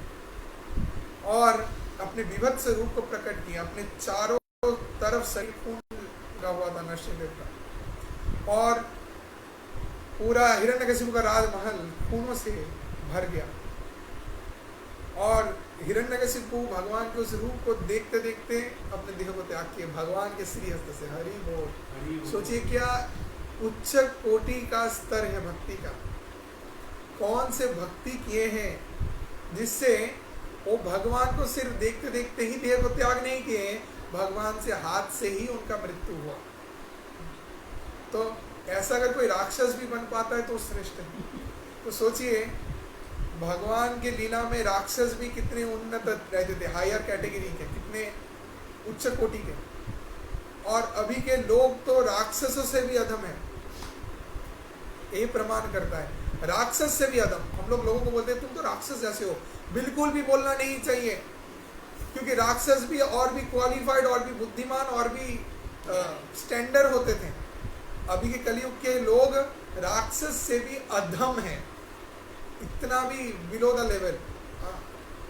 तो राक्षस का इतना उच्च गति है, भगवान ऐसे उसको विदीर्ण किए। तो जब मारे हिरण्यकशिपु को, भगवान ऐसे उग्र रूप को प्रकट कर भगवान के शरीर से आग निकल रहा था। अब प्रहलाद क्या किए? तत्क्षणात भगवान के पास में खड़े होकर स्तुति करने लगे भगवान की और थर-थर करके कांपने लगे। सभी देवी देवताएं आ गए, किन्नर चारण गंधर्व आदि पुष्प वृष्टि करने लगे, वाद्य निनाद करने लगे, गुदुम्बी आदि सुंदर सुंदर सनाई वाद्य बजा रहे थे और गंधर्व लोग गाना गा रहे थे, देवताएं पुष्प वृष्टि कर रहे थे, चारण वर्ग विभिन्न प्रकार के सुंदर स्तुतियां पाठ कर रहे थे, ऋषि मुनि भगवान नरसिंहदेव की स्तुति कर रहे थे, ऋक्साम यदु अथर्व वेद आदि भगवान के महिमा गा रहे थे, और शिव, ब्रह्मा, गणेश, इंद्र, चंद्र, वरुण सभी उपस्थित रहे थे वहां पे। गरुड़ जी भगवान के चरण में गिर पड़े और सभी भगवान के प्रार्थना करके भगवान को शांत करने का प्रयास कर रहे थे, लेकिन भगवान तो शांत नहीं हो रहे थे। इतना क्रोधित थे, इतना क्रोधित थे, वो कांप रहे थे और उनके शरीर से सिर्फ आग का तेज निकल रहा था और चारों तरफ खून से लालायित। तो इस रूप को देख के सभी डर रहे थे। तो लक्ष्मी देवी आई, लक्ष्मी देवी भी डर गई हुआ। अब ब्रह्मा जी माता लक्ष्मी को हाथ जोड़ के बोल के, हे माता, आप तो भगवान के अर्धांगिनी हैं, भगवान इतने क्रोधित है, भगवान को शांत कीजिए आप जाके। लक्ष्मी देवी हाथ जोड़ के ब्रह्मा जी को बोली, आपको प्रणाम, हम कभी भी अपने पति का आज तक ऐसे रूप को दर्शन नहीं किया, आज तक अपने जीवन में दर्शन नहीं किया, तो मेरे लिए संभव नहीं है, हम जानते भी नहीं है कैसे उनको शांत करेंगे, तो हम नहीं जा सकते। फिर ब्रह्मा जी शिव जी को बोले, हे शिव, आशुतोष, तुम परम वैष्णव हो, तुम जाके अभी भगवान को शांत करो।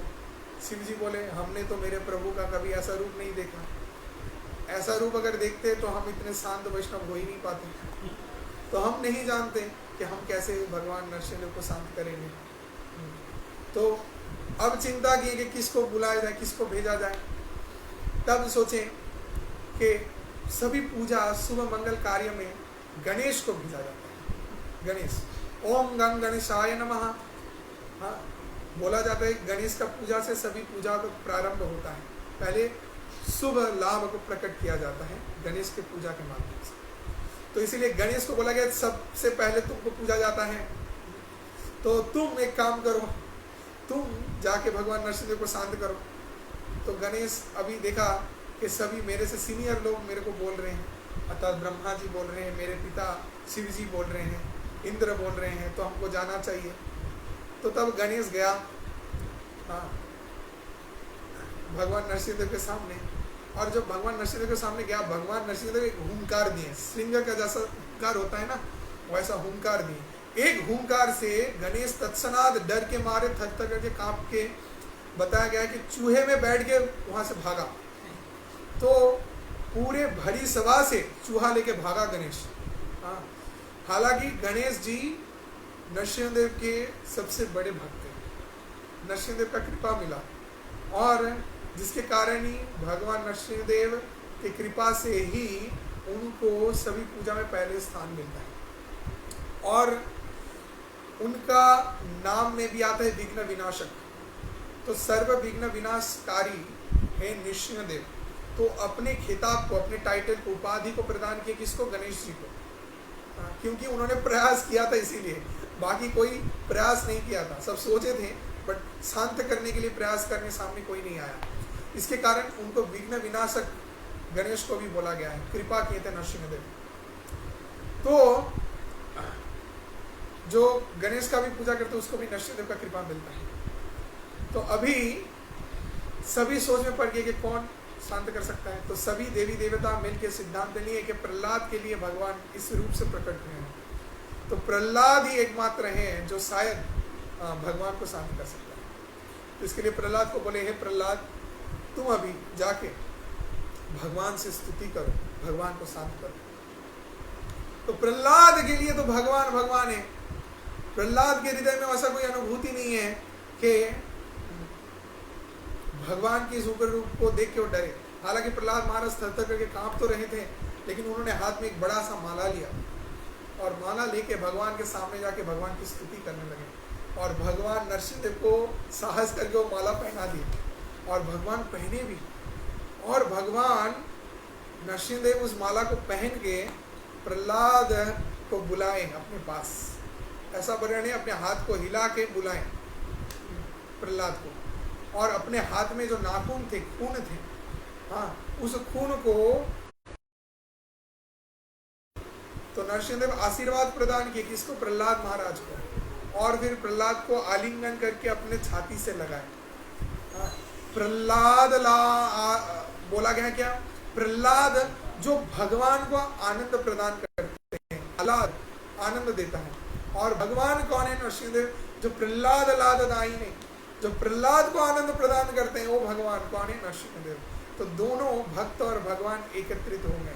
इस दृश्य को देख के सब आश्चर्य रहेंगे। तब लक्ष्मी देवी को साहस आया कि अभी अगर हम जाएं तो हमारा एंट्री हो सकता है, हम कहीं पे बैठ सकते हैं। तो लक्ष्मी देवी फिर जाके भगवान के पास स्तुति करने लगी। हालांकि लक्ष्मी देवी अर्धांगिनी थी भगवान की, तो इसीलिए भगवान लक्ष्मी देवी को अपने बाएं जांग में बिठाए, अपने बाएं जांग में लक्ष्मी देवी को बिठाए भगवान नरसिंहदेव, और अपने दाएं जांग में प्रहलाद को बिठाए। हरि बोल। लक्ष्मी नरसिंह भगवान की इस रूप का ही दर्शन हम लोग इस इस्कॉन सिलीगुड़ी मंदिर में कर सकते हैं। यहाँ पे परम आराध्य गुरुदेव श्री श्रीमद जयपताका स्वामी गुरु महाराज के हाथ से प्रतिष्ठित लक्ष्मी नरसिंह भगवान और प्रहलाद महाराज। तो जब लक्ष्मी देवी बैठी तो लक्ष्मी देवी के स्तुति से भगवान धीरे धीरे ठंडा होने लगे। हाँ, और लक्ष्मी देवी कमल पुष्प का माला भगवान नरसिंहदेव को अर्पण की, और भगवान नरसिंहदेव को ठंडा करने के लिए बहुत सारे सुंदर सुंदर पकवान बनाए कि भगवान भोजन ग्रहण करके भगवान ठंडा हो जाएंगे। हाँ, तो भगवान धीरे धीरे शांत हुए, शांत नरसिंह रूप को प्रकट किए। भगवान को बहुत प्रकार के सुगंधित पानीय प्रदान किया गया था, जिसमें से बहुत प्रसिद्ध है पणकम। तो ऐसे पानियों को प्रदान किया गया, भगवान ग्रहण किए। फिर भगवान प्रहलाद को बोले, हे प्रहलाद, अब बोलो तुम्हारे मन का क्या वासना है, क्या इच्छा है, प्रकट करो, हम वही इच्छा को पूर्ण करने यहाँ पे आविर्भूत हुए। तुमको रक्षा करने हम आए। अभी तुम क्या चाहते हो? तुमको अनंत ग्रह के ग्रहपाल बनाएंगे, तुमको अजस्र ऐश्वर्य को प्रदान करेंगे, इस जगत के समग्र सर्वोत्तम श्रेष्ठ सुख को, समृद्धि को प्रदान करेंगे। तुमको त्रिलोक स्वर्ग मत्त पाताल के अधिपति बना देंगे, तुमको अनंत ग्रह को प्रदान करेंगे, अनंत ऐश्वर्य वीर्य को प्रदान करेंगे। प्रहलाद तुम क्या चाहते हो? ऐसे एक के बाद एक चीजों को प्रहलाद को भगवान प्रदान किए जा रहे हैं। और सब बात खत्म होने के बाद नरसिंहदेव जो कुछ भी बोलना था नरसिंहदेव बोल लिए। फिर प्रहलाद महाराज हाथ जोड़ करके एक विनती की नरसिंहदेव भगवान से कि हे प्रभु, आप ये जो कुछ भी विषय हमको प्रदान कर रहे हैं, इसका अर्थ होता है कि हम स्वार्थ से आपका भक्ति किए। भक्ति तो होता है निस्वार्थ। अगर हम आपका भक्ति किए हैं, उसके बदले आप हमको कुछ देते हैं, जागतिक सुख, तब तो ये हो गया व्यवसाय, बिजनेस, कि कुछ चीज के विनिमय में आप भी हमको कुछ दे रहे हैं। अगर आप चाहते हैं मेरा परम कल्याण साधन करना, तो कृपा पूर्वक आप एक काम कीजिए। आप कि जिन्होंने इतना बड़ा दुराचार किया, जिनको उद्धार करने हेतु आप प्रकट हुए, अभी आप ही के चरण कमल में उनको स्थान प्रदान कीजिए। हरि बोल। तो इसको सुनने मात्र नरसिंहदेव आश्चर्य रह गए। साक्षात भगवान नरसिंहदेव खुद आश्चर्य रह गए कि प्रहलाद क्या बोल रहा है, कि जो पिता संतान को इतना कष्ट दिया, इतना तड़पाया, उस पिता के लिए प्रहलाद महाराज भगवान से प्रार्थना कर रहे हैं कि इनको आपके चरण में स्थान प्रदान कीजिए। क्या लेवल है भक्ति का, क्या स्तर है। तो प्रहलाद की इस भक्ति से भगवान इतना आनंदित हुए। भगवान बोले तथास्तु, हम हिरण्यकशिपु जो इतना पापी, इतना दुराचारी है, इसका उद्धार मेरे चरण में हुआ। और सिर्फ इतना ही नहीं,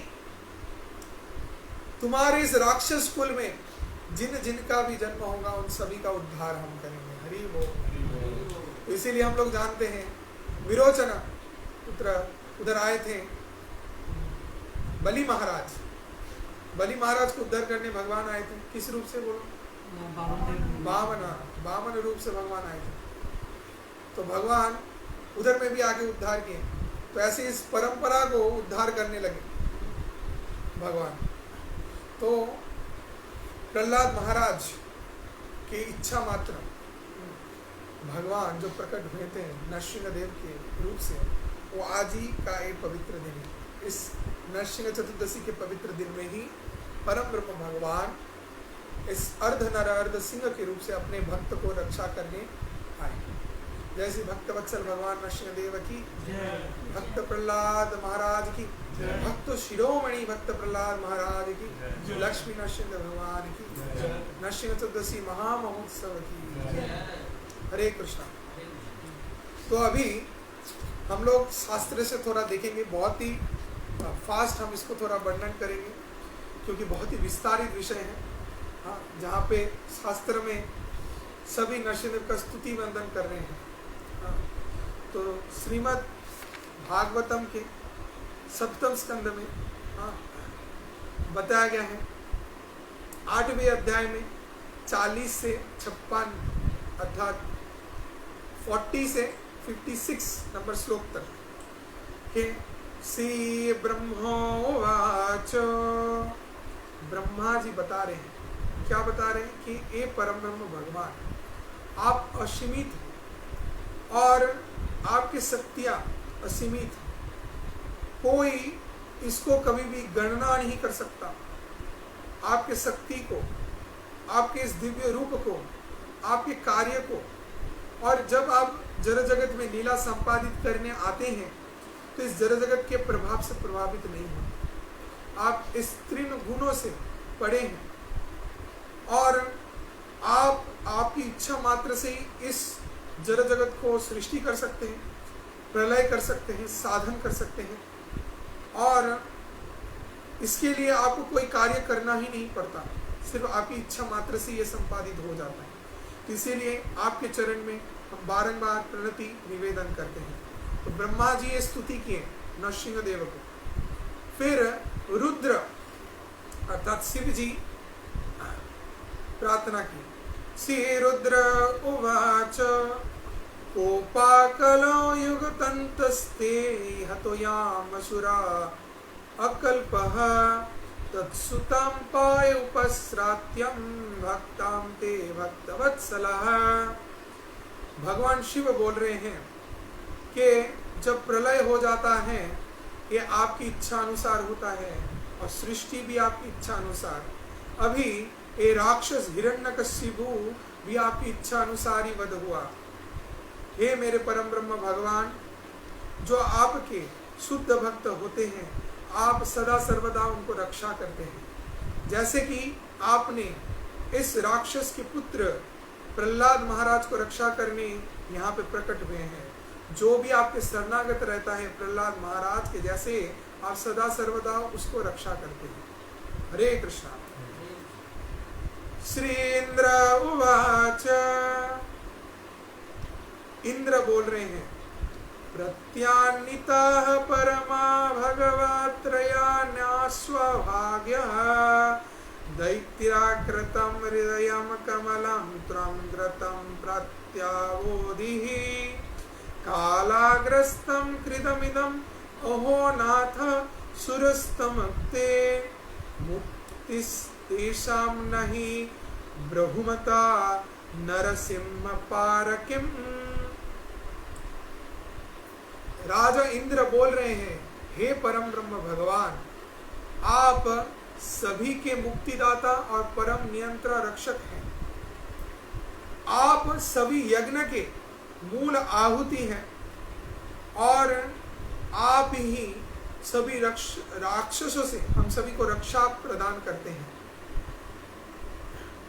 आप हिरण्यकशिपु को मारे जो कि बहुत ही भयंकर राक्षस था, और हमारे हृदय में जो हिरण्यकशिपु जैसे राक्षस उपस्थित हैं उसको भी आप विदीर्ण कीजिए हे प्रभु, और आपके नित्य धाम में हमको वास प्रदान कीजिए। आपने हिरण्यकशिपु को मारा और उसको आपके नित्य धाम में स्थान प्रदान किया। आपकी उपस्थिति से सभी अंधकार नाश हुए, हृदय शुद्ध हुआ। हे भगवान, आप आपके नित्य सेवा में हमको नियोजित करें और हमको आपके उच्च पद को प्रदान करें, इस जड़ जगत के आसक्तियों से रहित करें। इस जड़ जगत की कोई विषय हमको मुक्ति भी प्रदान नहीं कर सकता और क्या बताएं काम, अर्थ और धर्म के बारे में। तो ये सभी विषयों के बारे में बोल रहे हैं कौन? राजा इंद्र। अब ऋषि मुनि वर्ग बोल रहे हैं। सी ऋषया ऊचु, बहुत सारे ऋषियां एक साथ बोल रहे हैं, इसीलिए ऊचु। और एक जन बोलते हैं सिंगल, उसको क्या बोलते हैं? उवाच। ठीक है, इस संस्कृत। श्री ऋषया ऊचु त्वं नस्तपः परमं यथा यत् आत्मत्वेजो येने द्वम् आदिपुरुषं गतं सासरकः तद्विप्रलुप्त्यं यमुन्दया शरणाय पालः रक्षया गृहीता व्यपुषा पुनरन्वा मामस्तः। सभी ऋषि मुनि वर्ग बोलने लगे, प्रार्थना करने लगे कि हे प्रभु, हे परम नियंत्रा, हे परम आश्रय प्रदानकारी, आपके श्री चरण जुगल में हम प्रणति निवेदन करते हैं। हे आदि पुरुष, ओरिजिनल पर्सनालिटी ऑफ गॉडेड, आदि पुरुष, सभी प्रकार के तपस्या व्रत का पूर्ण फल है आप। आपके दिए हुए उपदेश अनुसार अगर कोई भगवत भक्ति करता है, उससे उसको भगवत भक्ति में परम शांति, तृप्ति और शक्ति मिलता है। जो तपस्या करता है इस जड़ जगत में, वो तपस्या साधनी होता है आपकी कृपा से। और जिस तपस्या के माध्यम से राक्षस आपको प्राप्त किया, आप आविर्भूत हुए सिर्फ और सिर्फ आपके भक्त को रक्षा करने और इस राक्षस को निधन करने। आपने फिर से प्रमाण कर दिया कि कोई भी श्रेष्ठतम तपस्या के माध्यम से भक्त आपको प्राप्त कर सकता है। सी पितर पूछो, जो पृथ्वी लोक में रहते हैं, वो पृथ्वी लोक के लोग भी भगवान की स्तुति करते हैं। क्या बोल रहे हैं पृथ्वी लोक के लोग? कि हम प्रणति निवेदन करते हैं भगवान नरसिंह देव को, जो सभी धर्म को प्रतिष्ठा किए इस जड़ जगत में, हिरण्यकशिपु को नाश करके, और जो हिरण्यकशिपु के विध्वस्त करके सभी को क्या किए? कृपा की। और हिरण्यकशिपु को नाश करके श्राद्ध कार्य के माध्यम से उनके संतान और उनके सभी वंश में आने वाले संतानों का उद्धार किए। हे प्रभु, पृथ्वी लोक में तो सभी का उद्धार हो गया, और जो भी मृत्यु में पानी ग्रहण करेगा तो सभी भगवान के धाम को प्राप्त करेगा। और इस राक्षस को मार के आपने इसके वंश के सभी व्यक्तियों को आपके धाम को प्रदान कर दी। और किसी को भी पृथ्वी लोक में भी जो थे उनका भी उद्धार हो गया। तो इसके कारण हम आपके चरण में वंदन करते हैं। श्री सिद्ध उवाच, तो सिद्धधर, फिर विद्याधर गण, फिर नागगण, फिर मानवगण। मानवगण मनुष्य जो है वो सब स्तुति वंदना करते हैं। फिर प्रजापति जो है वो सभी, फिर गंधर्वगण सभी, फिर चारणगण, फिर यक्ष राक्षस जो है वो सभी भगवान नरसिंहदेव का स्तुति करते हैं। फिर किम पुरुष लोक है, तो किम पुरुष लोक में जो रहते हैं उनको किम पुरुष बोला जाता है। तो किम पुरुष वर्ग। तो फिर विताल लोक है, तो इस विताल लोक में जो लोग रहते हैं उन्होंने स्तुतियाँ किया। फिर किन्नरगण स्तुतियाँ किए। फिर विष्णु लोक में, वैकुंठ में जो लोग रहते हैं, भगवान नारायण के सहित, वो सभी क्या किए? भगवान नरसिंहदेव की स्तुति की और भगवान के गुण महिमा गाए। उसके बाद श्रीमद् भागवतम में आता है कि प्रहलाद महाराज भगवान नरसिंहदेव की स्तुति गा रहे हैं। तो प्रहलाद महाराज की स्तुतियाँ बहुत हैं, तो हम प्रयास रखेंगे कि इसके ऊपर बाद में कोई सेमिनार देके चर्चा करें, क्योंकि प्रहलाद महाराज जो स्तुतियाँ करते हैं वो बहुत ही हायर लेवल का है। बहुत ही श्रेष्ठतम ज्ञान है उसमें, हम सभी के लिए सर्वोत्तम शिक्षाएं हैं। तो इसीलिए प्रहलाद महाराज की सभी प्रार्थना जो नरसिंहदेव भगवान के लिए किए थे, इसके ऊपर बाद में अभी हम लोग चर्चा करेंगे। तो आज के इस पवित्र दिन में हम भगवान नरसिंहदेव से प्रार्थना करते हैं कि जिस कठिन घड़ी से हम सभी गुजर रहे हैं देश दुनिया, तो इस सभी से भगवान नरसिंहदेव सभी को मुक्त करें, जल्द से जल्द रक्षा करें, और हम सभी को भगवान नरसिंहदेव के प्रति भगवत भक्ति, भगवान के चरण में आसक्ति प्रकट हो, और सदा सर्वदा हम भगवान नरसिंहदेव की स्तुतियाँ वंदन करने लगे। भक्त प्रहलाद महाराज के चरण में आश्रित होके हृदय में भक्त प्रहलाद महाराज के जैसे शरणागति को प्राप्त करें, यही आशा रखते हुए सभी को आज की इस शुभ नरसिंह चतुर्दशी की हार्दिक शुभकामनाएं हम व्यक्त करते हैं। सभी ज़्यादा से ज़्यादा आज भगवान के दिव्य नाम का जप करें, नरसिंहदेव के नरसिंह मंत्र का उच्चारण करें, 108 तुलसी भगवान नरसिंहदेव के चरण में अर्पण करें 108 नाम से, और भगवान नरसिंहदेव को सुंदर सुंदर पकवान बना के भोग लगाएं, और आज के इस शुभ दिन, इस शुभ मुहूर्त को उद्यापित करें।